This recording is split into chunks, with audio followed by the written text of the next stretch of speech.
हरि कथा के श्रवण से मिटे पाप सब भारी, पावन होती आत्मा चाहे नर हो या हो नारी। हरे कृष्णा। आज का ये पावन दिन श्रीमद् भागवत कथा के 18वें अध्याय की दिव्य गाथाओं को सुनने का अवसर लेकर आया है। ये कथा वो निर्मल सरिता है जो हमारे मन के विकारों को धोकर हमें प्रेम, भक्ति और शांति से परिपूर्ण कर देती है। 18वें दिन की इस यात्रा पर हम भगवान श्री कृष्ण के जीवन का सार और उनके अद्भुत उपदेशों से प्रेरणा लेंगे। भागवत की कथा हमें सिखाती है कि ये संसार केवल कर्म भूमि है, जहाँ धर्म, भक्ति और सच्चाई ही जीवन का उद्देश्य है। ये कथा भगवान के साथ हमारी आत्मा के अटूट संबंध को भी याद दिलाती है। तो आइए हम सभी साथ मिलकर आज की कथा का रसपान करते हैं। श्री भगवान ने कहा, हे माता जी, अब मैं तुम्हें प्रकृति आदि सभी तत्वों के अलग अलग लक्षण बतलाता हूँ। इन्हें जानकर मनुष्य प्रकृति के गुणों से मुक्त हो जाता है। आत्मदर्शन रूप ज्ञान ही पुरुष के मोक्ष का कारण है और वही उसकी अहंकार रूप हृदय ग्रंथि का छेदन करने वाला है, ऐसा पंडित जन कहते हैं। उस ज्ञान का मैं आपके आगे वर्णन करता हूँ, ध्यानपूर्वक सुनिए। ये सारा जगत जिससे व्याप्त होकर प्रकाशित होता है, वह आत्मा ही पुरुष है। वह अनादि निर्गुण प्रकृति से परे अंतःकरण में स्फुरित होने वाला और स्वयं प्रकाश है। उस सर्वव्यापक पुरुष ने अपने आसपास लीला विलास पूर्वक आई हुई अव्यक्त और त्रिगुणात्मिका वैष्णवी माया को स्वेच्छा से स्वीकार कर लिया। लीला परायण प्रकृति अपने सत्वादि गुणों द्वारा उन्हीं के अनुरूप प्रजा की सृष्टि करने लगी। ये देखकर पुरुष ज्ञान को आच्छादित करने वाली उसकी आवरण शक्ति से मोहित हो गया, अपने स्वरूप को भूल गया। इस प्रकार अपने से भिन्न प्रकृति को ही अपना स्वरूप समझ लेने से पुरुष प्रकृति के गुणों द्वारा किए जाने वाले कर्मों में अपने को ही कर्ता मानने लगता है और इस कर्तव्याभिमान से ही अकर्ता, स्वाधीन, साक्षी और आनंद स्वरूप पुरुष को जन्म मृत्यु रूप बंधन और परतंत्रता की प्राप्ति होती है। कार्य रूप शरीर, कारण रूप इंद्रिय तथा कर्ता रूप इंद्रियाधिष्ठात्र देवताओं में पुरुष जो अपनेपन का आरोप कर लेता है, उसमें पंडित जन प्रकृति को ही कारण मान लेते हैं और वास्तव में प्रकृति से परे होकर भी प्रकृति से जुड़ा रहा है, उस पुरुष को सुख दुखों के भोगने में कारण मानते हैं। तब देवहूति ने कहा, हे पुरुषोत्तम, इस विश्व के स्थूल सूक्ष्म कार्य जिनके स्वरूप हैं तथा जो इसके कारण है, उन प्रकृति और पुरुष का लक्षण भी अब आप मुझसे कहिए। तब श्री भगवान कहने लगे, जो त्रिगुणात्मक, अव्यक्त, नित्य और कारण कार्य रूप है तथा स्वयं निर्विशेष होकर भी संपूर्ण विशेष धर्मों का आश्रय है, उस प्रधान नामक तत्व को ही प्रकृति कहते हैं। 5 महाभूत, 5 तन्मात्रा, 4 अंतःकरण और 10 इंद्रिय, इन 24 तत्वों के समूह को विद्वान लोग प्रकृति का कार्य मानते हैं।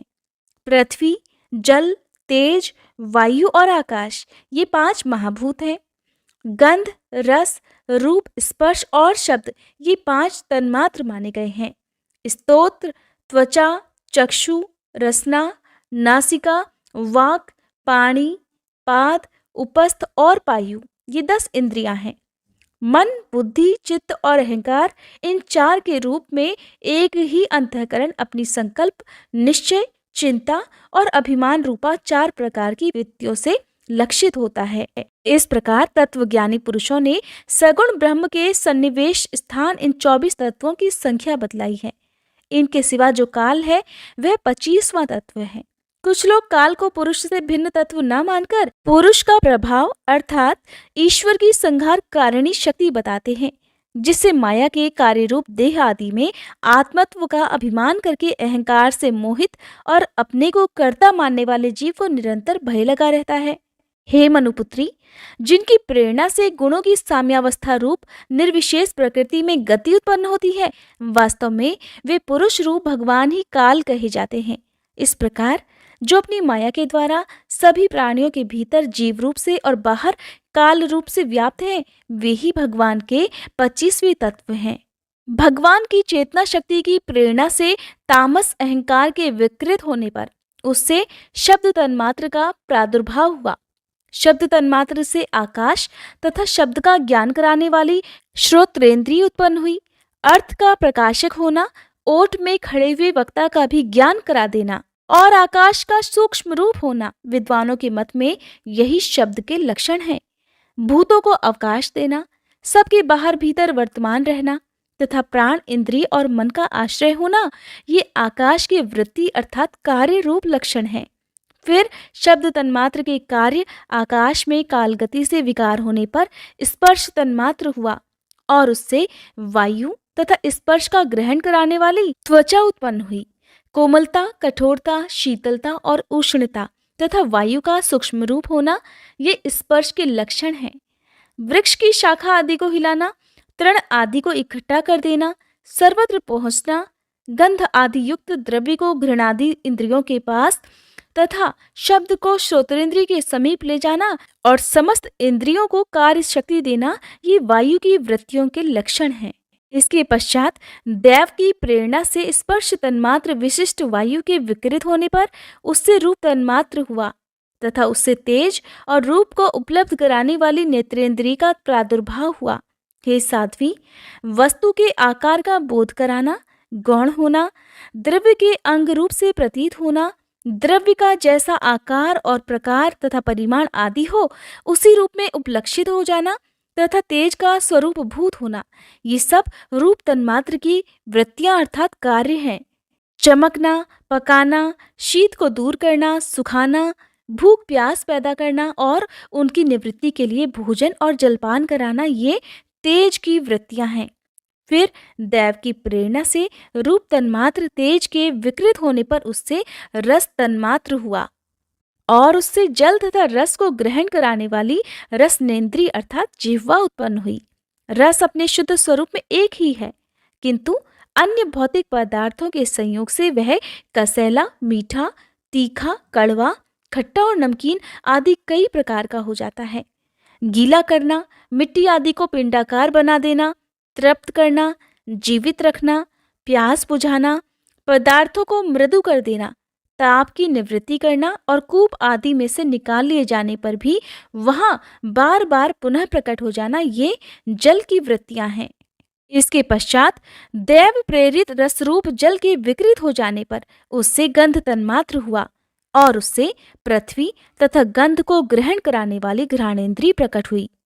गंध भी एक ही है, फिर भी परस्पर मिले हुए द्रव्य भागों की कम या अधिकता से वह मिश्रित गंध, दुर्गंध, सुगंध, मृदु, तीव्र और अम्ल अर्थात खट्टा आदि अनेक प्रकार का हो जाता है।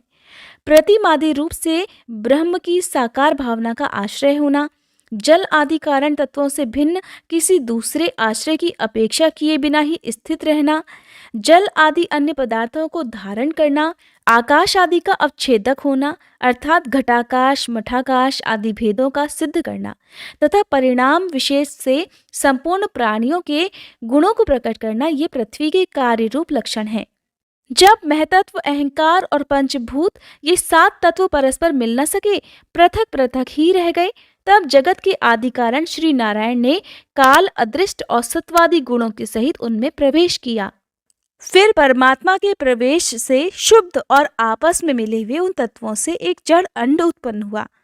उस अंड से इस विराट पुरुष की अभिव्यक्ति हुई। इस अंड का नाम विशेष है। इसी के अंतर्गत श्री हरि के स्वरूप भूत 14 भुवनों का विस्तार है। ये चारों ओर से क्रमशः एक दूसरे से 10 गुने जल, अग्नि, वायु, आकाश, अहंकार और महतत्व, इन 6 आवरणों से घिरा हुआ है। इन सब के बाहर 7वां आवरण प्रकृति का है। कारणमय जल में स्थित उस तेजोमय अंड से उठकर उस विराट पुरुष ने पुनः उसमें प्रवेश किया और फिर उसमें कई प्रकार के छिद्र किए।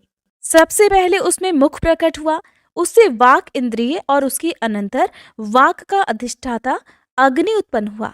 फिर नाक के छिद्र प्रकट हुए, उनसे प्राण सहित घ्राणेन्द्रिय उत्पन्न हुई। घ्राण के बाद उसका अधिष्ठाता वायु उत्पन्न हुआ। इसके पश्चात नेत्र गोलक प्रकट हुए, उनसे चक्षु इंद्रिय प्रकट हुई और उसके अनंतर उसका अधिष्ठाता सूर्य उत्पन्न हुआ। फिर कानों के छिद्र प्रकट हुए, उनसे उनकी इंद्रिय स्त्रोत्र और उनके अभिमानी दिग्देवता प्रकट हुए। इसके बाद उस विराट पुरुष की त्वचा उत्पन्न हुई, उससे रोम, मूछ, दाढ़ी और सिर के बाल प्रकट हुए तथा उनके बाद त्वचा की अभिमानी औषधियां, अन्न आदि उत्पन्न हुई। फिर उनका हृदय प्रकट हुआ, हृदय से मन का प्राकट्य हुआ, मन के बाद उसका अभिमानी देवता चंद्रमा हुआ, फिर हृदय से ही बुद्धि और उसके बाद उसका अभिमानी ब्रह्मा हुआ, फिर अहंकार और उसके बाद उसका अभिमानी रुद्र देवता उत्पन्न हुआ। इसके बाद मन और उसका अभिमानी क्षेत्रज्ञ प्रकट हुए। जब ये क्षेत्रज्ञ के अतिरिक्त सारे देवता उत्पन्न होकर भी विराट पुरुष को उठाने में असमर्थ रहे, तब उसे उठाने के लिए क्रमशः अपने अपने उत्पत्ति स्थानों में प्रविष्ट होने लगे। श्री हरि ने गति के साथ चरणों में प्रवेश किया तो भी विराट पुरुष नहीं उठा। नदियों ने रुधिर के साथ नाड़ियों में प्रवेश किया तब भी विराट पुरुष नहीं उठा। समुद्र ने क्षुधा पिपासा के साथ उदर में प्रवेश किया, फिर भी विराट पुरुष नहीं उठा। चंद्रमा ने मन के सहित हृदय में प्रवेश किया तब भी वह विराट पुरुष नहीं उठा। किंतु जब चित्त के अधिष्ठाता क्षेत्रज्ञ ने चित्त के सहित हृदय में प्रवेश किया, तब विराट पुरुष उसी समय जल से उठकर खड़ा हो गया। जिस प्रकार लोक में प्राण, इंद्रिय, मन और बुद्धि आदि चित्त के अधिष्ठाता क्षेत्रज्ञ की सहायता के बिना सोए हुए प्राणी को अपने बल से नहीं उठा सकते, उसी प्रकार विराट पुरुष को भी वे क्षेत्रज्ञ परमात्मा के बिना नहीं उठा सके। अतः भक्ति, वैराग्य और चित्त की एकाग्रता से प्रकट हुए ज्ञान के द्वारा उस आत्माराम स्वरूप क्षेत्रज्ञ को इस शरीर में स्थित जानकर उसका चिंतन करना चाहिए। श्री कपिल भगवान अपनी माता श्री देवहूति से कह रहे हैं कि हे माता जी, जिस तरह जल में प्रतिबिंबित सूर्य के साथ जल के शीतलता, चंचलता आदि गुणों का संबंध नहीं होता, ठीक उसी प्रकार प्रकृति के कार्य शरीर में स्थित रहने पर भी आत्मा वास्तव में उसके सुख दुख आदि धर्मों से लिप्त नहीं होता, क्योंकि वह स्वभाव से निर्विकार, अकर्ता और निर्गुण है। किंतु जब वही प्राकृत गुणों से अपना संबंध स्थापित कर लेता है, तब अहंकार से मोहित होकर मैं करता हूँ ऐसा मानने लगता है।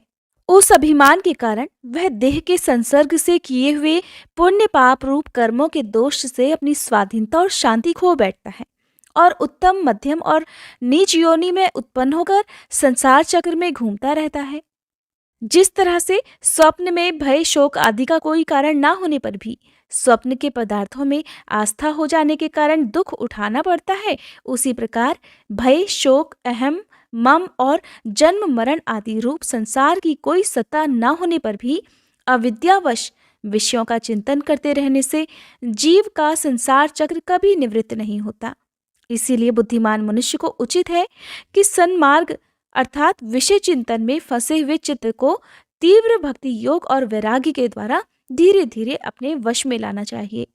यम आदि योग साधनों के द्वारा श्रद्धापूर्वक अभ्यास, मन को बार बार एकाग्र करते हुए मुझ में सच्चा भाव रखने, मेरी कथा सुनने, समस्त प्राणियों में समभाव रखने, किसी से वैर न करने, आसक्ति के त्याग, ब्रह्मचर्य, मौन व्रत और बलिष्ठ अर्थात भगवान को समर्पित किए हुए स्वधर्म से जिसे ऐसी स्थिति प्राप्त हो गई है कि प्रारब्ध के अनुसार जो कुछ मिल जाता है उसी में संतुष्ट रहने लगता है, परिमित भोजन करता है, सदा एकांत में रहता है, शांत स्वभाव वाला है, सभी का मित्र है, दयालु और धैर्यवान है, प्रकृति और पुरुष के वास्तविक स्वरूप के अनुभव से प्राप्त हुए तत्व ज्ञान के कारण स्त्री, पुत्र आदि संबंधियों के सहित इस देह में मैं मेरेपन का मिथ्या अभिनिवेश नहीं करता, बुद्धि की जागृत आदि अवस्थाओं से भी अलग हो गया है तथा परमात्मा के सिवा और कोई वस्तु नहीं देखता, वह आत्मदर्शी मुनि नेत्रों से सूर्य को देखने की भांति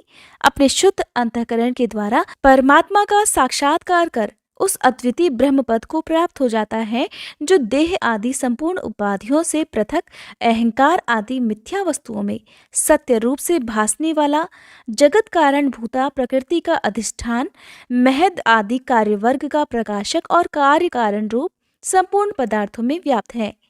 जिस प्रकार जल में पड़ा हुआ सूर्य का प्रतिबिंब दीवार पर पड़े हुए अपने आभास के संबंध से देखा जाता है और जल में दिखने वाले प्रतिबिंब से आकाश में स्थित सूर्य का ज्ञान होता है, ठीक उसी प्रकार वैकारिक आदि भेद से तीन प्रकार का अहंकार देह, इंद्रिय और मन में स्थित अपने प्रतिबिंबों से लक्षित होता है और फिर सत परमात्मा के प्रतिबिंब युक्त उस अहंकार के द्वारा सत्य ज्ञान रूप परमात्मा का दर्शन होता है, जो सुषुप्ति के समय निद्रा से शब्द आदि भूत सूक्ष्म इंद्रिय और मन बुद्धि आदि के अव्याकृत में लीन हो जाने पर स्वयं जागता रहता है और सर्वथा अहंकार शून्य है।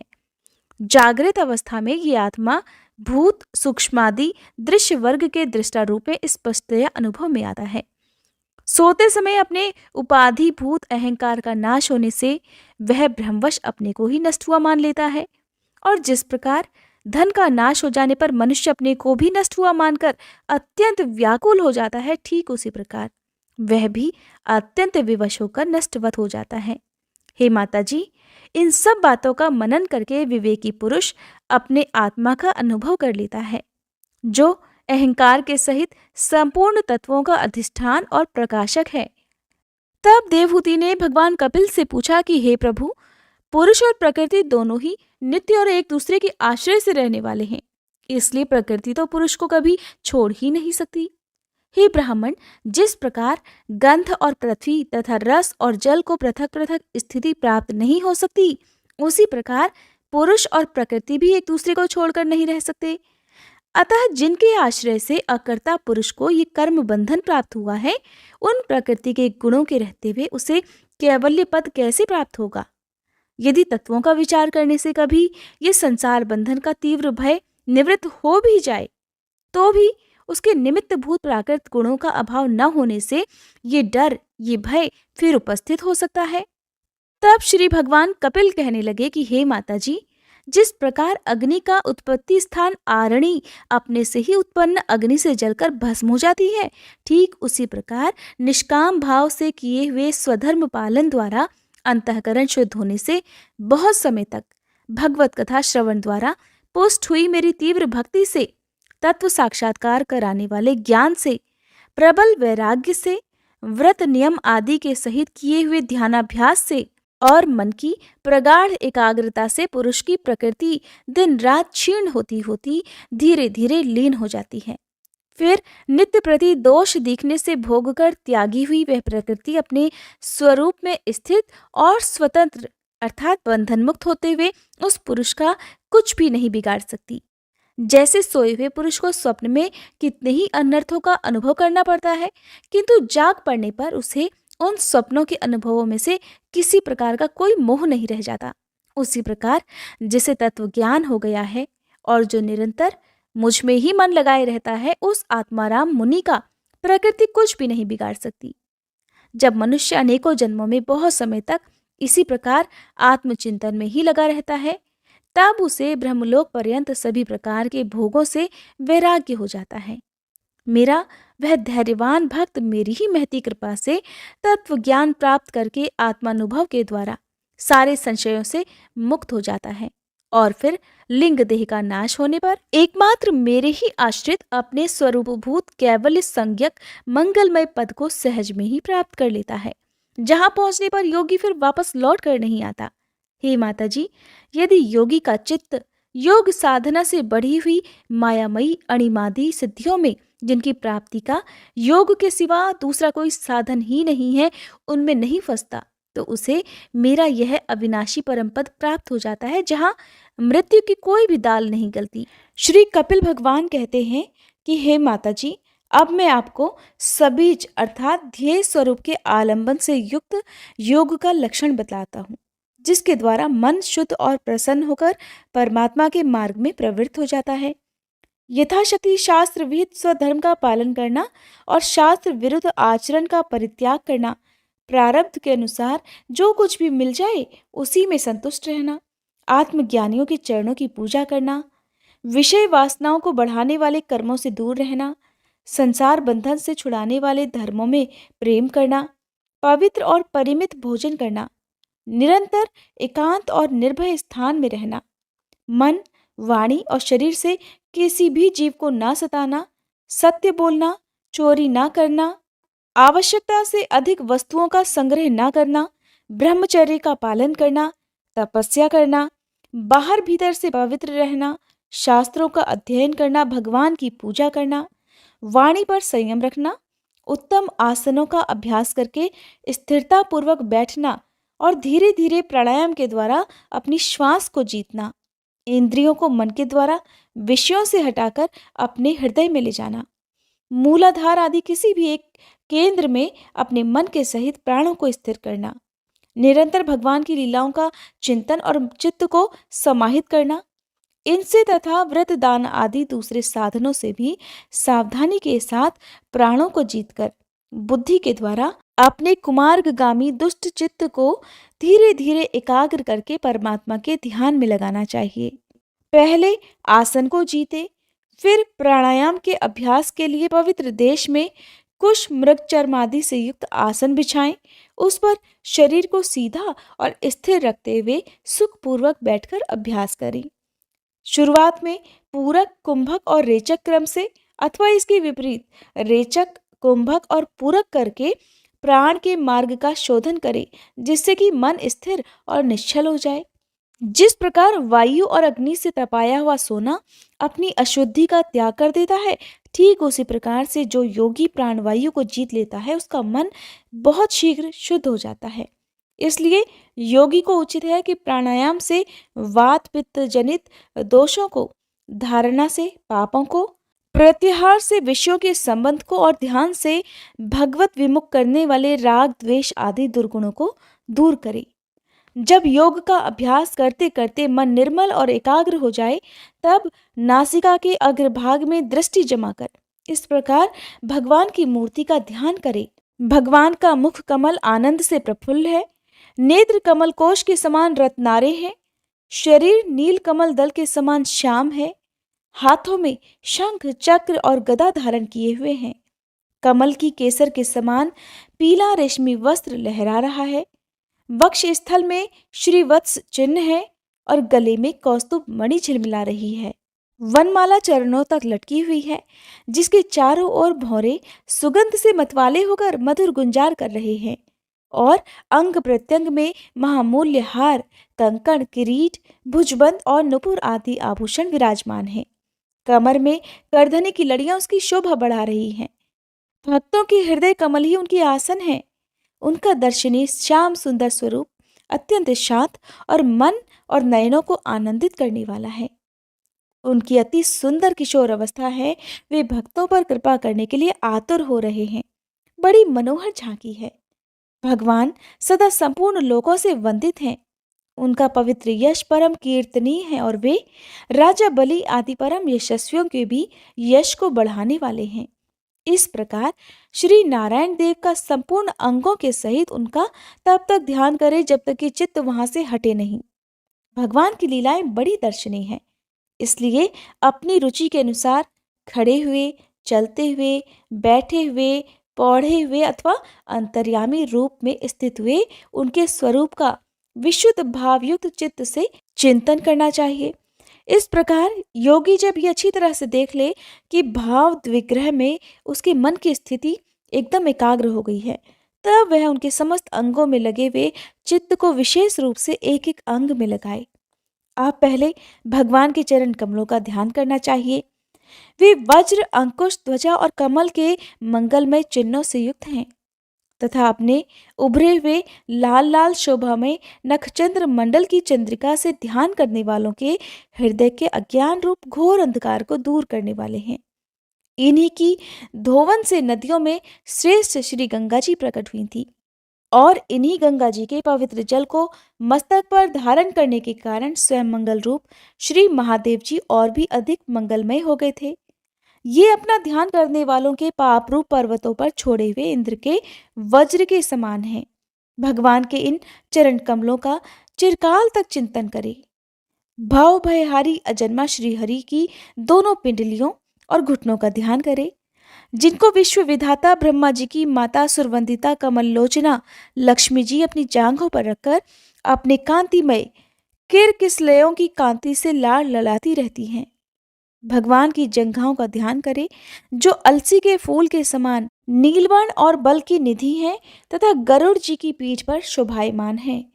भगवान के नितंब बिंब का ध्यान करें, जो एड़ी तक लटके हुए पीतांबर से ढका हुआ है और उस पीतांबर के ऊपर पहनी हुई स्वर्णमयी करधनी की लड़ियों को आलिंगन कर रहा है।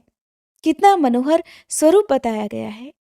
संपूर्ण लोगों के आश्रय स्थान भगवान के उदर देश में स्थित नाभि सरोवर का ध्यान करें। इसी में श्री ब्रह्मा जी का आधारभूत सर्वलोकमय कमल प्रकट हुआ है। फिर प्रभु के श्रेष्ठ मरकत मणि सुदृश दोनों स्तनों का चिंतन करें, जो वक्ष स्थल पर पड़े हुए शुभ्र हारों की किरणों से गौरवर्ण जान पड़ते हैं। इसके पश्चात पुरुषोत्तम भगवान के वक्ष स्थल का ध्यान करें, जो महालक्ष्मी जी का निवास स्थान और लोगों के मन और नेत्रों को आनंद देने वाला है। फिर संपूर्ण लोगों की वंदनीय भगवान के गले का चिंतन करें, जो मानो कौस्तुभ मणि को भी सुशोभित करने के लिए ही उसे धारण करता है। समस्त लोकपालों की आश्रयभूता भगवान की चारों भुजाओं का ध्यान करें, जिनमें धारण किए हुए कंकण आदि आभूषण समुद्र मंथन के समय मंद्राचल की रगड़ से और भी उजले हो गए हैं। इसी प्रकार जिसके तेज को सहन नहीं किया जा सकता, उस सहस्त्र धारों वाले सुदर्शन चक्र का और उनके करकमल में राजहंस के समान विराजमान शंख का चिंतन करें। फिर विपक्षी वीरों के रुधिर से सनी हुई प्रभु की प्यारी कौमोद की गदा का, भौरों के शब्द से गुंजायमान वनमाला का और उनके कंठ में सुशोभित संपूर्ण जीवों के निर्मल तत्व रूप कौस्तुभ मणि का ध्यान करें। भक्तों पर कृपा करने के लिए ही यहाँ साकार रूप धारण करने वाले श्री हरि के मुख कमल का ध्यान करें, जो सुगढ़ नासिका से सुशोभित है और झिलमिलाते हुए मकराकृत कुंडलों के हिलने से अतिशय प्रकाशमान स्वच्छ कपोलों के कारण बड़ा ही मनोहर जान पड़ता है। काली काली घुंघराली अलकावली से अर्थात घुंघराली लटों से मंडित भगवान का मुखमंडल अपनी छवि के द्वारा भ्रमरों से सेवित कमल कोश का भी तिरस्कार कर रहा है, और उसके कमल सदृश विशाल और चंचल नेत्र उस कमल कोश पर उछलते हुए मछलियों के जोड़े की शोभा को भी मात दे रहे हैं। उन्नत भ्रूलताओं से सुशोभित भगवान के ऐसे मुखारविंद की मन में धारणा करके आलस्य रहित होकर उसी का ध्यान करें। हृदय गुहा में चिरकाल तक भक्ति भाव से भगवान के नेत्रों की चितवन का ध्यान करना चाहिए, जो कृपा से और प्रेम भरी मुस्कान से क्षण क्षण अधिकाधिक बढ़ती जाती है, विपुल प्रसाद की वर्षा करती रहती है और भक्त जनों के अत्यंत घोर तीनों तापों को शांत करने के लिए ही प्रकट हुई है। श्री हरि का हास्य प्रणत जनों के तीव्र से तीव्र शोक के अश्रु सागर को सुखा देता है और अत्यंत उदार है। मुनियों के हित के लिए कामदेव को मोहित करने के लिए ही अपनी माया से श्री हरि ने अपने भ्रूमंडल को बनाया है। उनका ध्यान करना चाहिए। अत्यंत प्रेमार्थ भाव से अपने हृदय में विराजमान श्री हरि के खिलखिलाकर हंसने का ध्यान करें, जो वस्तुतः ध्यान करने के ही योग्य है और जिसमें ऊपर तथा नीचे के दोनों होठों की अत्यंत अरुण कांति के कारण उसके कुंदकली के समान शुभ्र छोटे छोटे दांतों पर लालिमा सी प्रतीत होने लगी है। इस प्रकार ध्यान में तन्मय होकर उनके सिवा किसी अन्य पदार्थ को देखने की बिल्कुल इच्छा ना करें। इस प्रकार ध्यान के अभ्यास से साधक का श्री हरि में प्रेम हो जाता है, उसका हृदय भक्ति से द्रवित हो जाता है, शरीर में आनंदातिरेक के कारण रोमांच होने लगता है। उत्कंठा जनित प्रेमाश्रुओं की धारा में वो बार बार अपने शरीर को नहलाने लगता है और फिर मछली पकड़ने के कांटे के समान श्री हरि को अपनी ओर आकर्षित करने के साधन रूप अपने मन को भी धीरे धीरे बाकी सभी वस्तुओं से हटा लेता है। जैसे तेल आदि के चुक जाने पर दीपशिखा अपने कारण रूप तेजस तत्व में लीन हो जाती है, ठीक वैसे ही आश्रय विषय और राग से रहित होकर मन शांत और ब्रह्माकार हो जाता है। इस अवस्था के प्राप्त होने पर जीव गुण प्रावरूप देहादि उपाधि के निवृत्त हो जाने के कारण ध्याता ध्येय आदि विभाग से रहित एक अखंड परमात्मा को ही सर्वत्र अनुगत देखता है। योगाभ्यास से प्राप्त हुई मन की इस अविद्या रहित लय रूप निवृत्ति से अपनी सुख दुख रहित ब्रह्म रूप महिमा में स्थित होकर परमात्मा तत्व का साक्षात्कार कर लेने पर वह योगी जिस सुख दुख के भोक्तत्व को पहले अज्ञानवश अपने स्वरूप में देखता था, अब उसे अविद्याकृत अहंकार में ही देखने लगता है। जिस प्रकार मदिरा के मद से मतवाले पुरुष को अपनी कमर पर लपेटे हुए वस्त्र के रहने या फिर ना रहने तक का भी कोई सुधि नहीं रहती, उसी प्रकार चर्मावस्था को प्राप्त हुए सिद्ध पुरुष को भी अपनी देह के उठने बैठने और दैववश कहीं भी जाने या लौट आने के विषय में कुछ भी ध्यान नहीं रहता, क्योंकि वो तो अपने परमानंदमय स्वरूप में स्थित है। उसका शरीर तो पूर्व जन्म के संस्कारों के अधीन है, इसलिए जब तक उसका आरंभक प्रारब्ध शेष है तब तक वह इंद्रियों के सहित जीवित रहता है। किंतु जिसे समाधि पर्यंत योग की स्थिति प्राप्त हो गई हो और जिसने परमात्मा तत्व को भी भलीभांति जान लिया हो, वह सिद्ध पुरुष पुत्र कल तरादि के सहित इस शरीर को स्वप्न में प्रतीत होने वाले शरीर के समान फिर स्वीकार नहीं करता, फिर उसमें अहंता ममता बिल्कुल नहीं करता। जिस प्रकार अत्यंत स्नेह के कारण पुत्र और धन आदि में भी साधारण जीवों की आत्मबुद्धि रहती है, किंतु थोड़ा सा विचार करने से ही वे उनसे स्पष्टतया अलग दिखाई देते हैं, उसी प्रकार जिन्हें ये अपना आत्मा में मान बैठा हूं, उन देह आदि से भी उनका साक्षी पुरुष पृथक ही है।